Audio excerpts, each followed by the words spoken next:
Good morning, my brothers and sisters. Welcome to episode 7 of Be With Me in the book of 1 Corinthians. I'm going to title today The Superpower of Trembling, or maybe the superpower of weakness, or maybe the superpower of fear, because those are how Paul describes himself as he puts himself both physically and now by letter in front of the Corinthian church. Let me read to you this, and let's not elevate Paul too much. He's going to describe himself as weak, fearful, and trembling, and there's a reason why. We got to figure out the reason why he presents himself like this, other than the reality is that's how he is. Here it is. It's from 1 Corinthians chapter 2, the first 5 verses of chapter 2. And I, Paul, when I came to you, brothers, I did not come proclaiming to you the testimony of God with lofty speech or with wisdom, for I decided to know nothing among you except Jesus Christ and him crucified. And I was with you, and here it is, in weakness and in fear and much trembling. And my speech and my message were not plausible words of wisdom, but a demonstration of the Spirit and of power.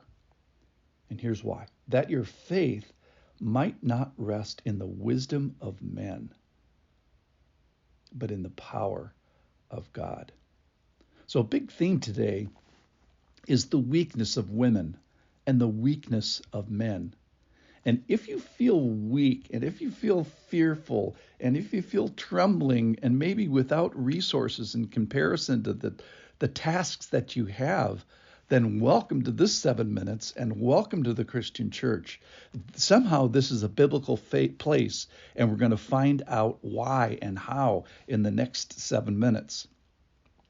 First of all, this thing means immediately it's community, because Paul says to them, I was with you in these things. I was with you in weakness. I was with you in fear. I was with you in trembling. I was with you in not lofty speech and slickness and plausibility of my arguments. I came to you weak. Why is that? Well, he gets to it in verse 5. So hang on. I've played games with some little people sometimes, and when you play imagination games, one of the lines I've heard from them is, what is your name? That's the first thing they want to know. And the second thing is, what is your superpower? And Paul is saying here, my superpower is weakness. My superpower is fear. My superpower is trembling. So I came to you not with lofty speech, though God uses words, and not with wisdom, though God has a good argument, I think. It's going to seem like folly to your listeners. But remember, he just got done in chapter 1 talking about that the cross was folly, the understanding of the cross by people that are outside the kingdom. They feel it is not plausible. They feel that it is stupid, that when you try to connect the dots of A, B, and C, there's a big hole that requires a leap of faith.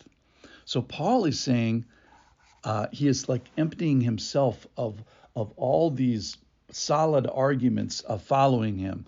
So imagine this. This is one of the most influential people in Christianity, maybe the most influential follower of Jesus of all time, and he's describing himself as weak and fearful and trembling, and probably he's describing himself that way because that's the way he was. So you're telling me that Paul, maybe before he speaks in front of people or is almost beaten to death, maybe he's trembling and fearful.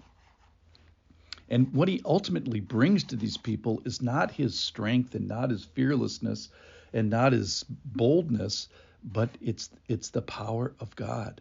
So I think this just makes it so accessible to us. Have you ever shared your faith or shared your weakness and fear and your trembling? Well, serve the church in some way. You'll find yourself at your limits. So what power do we have today? Let's talk about the power of God. We still have the power of God, and that's ultimately what he's going to say. There's two piles of of stuff that we can put our faith in. One is we can put our faith in the power of God, or we can put our faith in the power of man. He's ultimately going to say here in verse 5, the reason I come to you this way in weakness and in fear and trembling, and the reason that God designed his church is that the message is sort of ridiculous and it's given by weak people and fearful and trembling people. Why? So that we don't put our faith in that.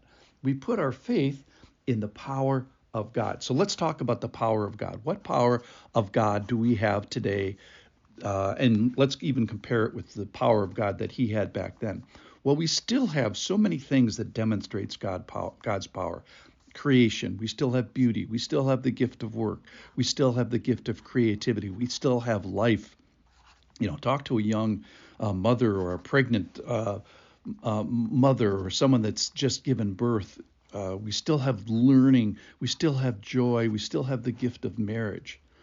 And this is the big one. We still have knuckleheads that get saved, and we still have knuckleheads that get sanctified. So we see that hearts are changed, and God helping, and the Holy Spirit working, and the gospel working, and the gifts given in the Holy Spirit. So we still have the demonstration of the Spirit and power. So you have to be in community to see this. That's what Paul says. I was with you and showed you my weakness so that God's power can be shown. So my superpower here in conclusion is trembling, fear, weakness. But don't stop there. We're not just, hey, I'm fearful and weak, and that's the end of the story. No. The reason that we're trembling and fear and weakness and out of category in the efforts that we have to do is that we don't stop there, and we can point people and say, your faith shouldn't be in me. It shouldn't rest here. Where is your faith supposed to rest? Where is it supposed to rely? It's supposed to rely on the power of God that we still have. So where does my faith not rest? That's the first thing. My strength, my fearlessness, my confidence. And where does it rest? Number one, it rests amidst the people of God and in the power of God. It's a whole bunch of people fearful, weak, and trembling and saying, all we have, Lord, is your power. So the reason that Paul is weak, fearful, and trembling, number one, is because that's the way he really was. And number two, so that our faith doesn't rest in us, it rests in the power of God. So let's go today and use our superpower of trembling.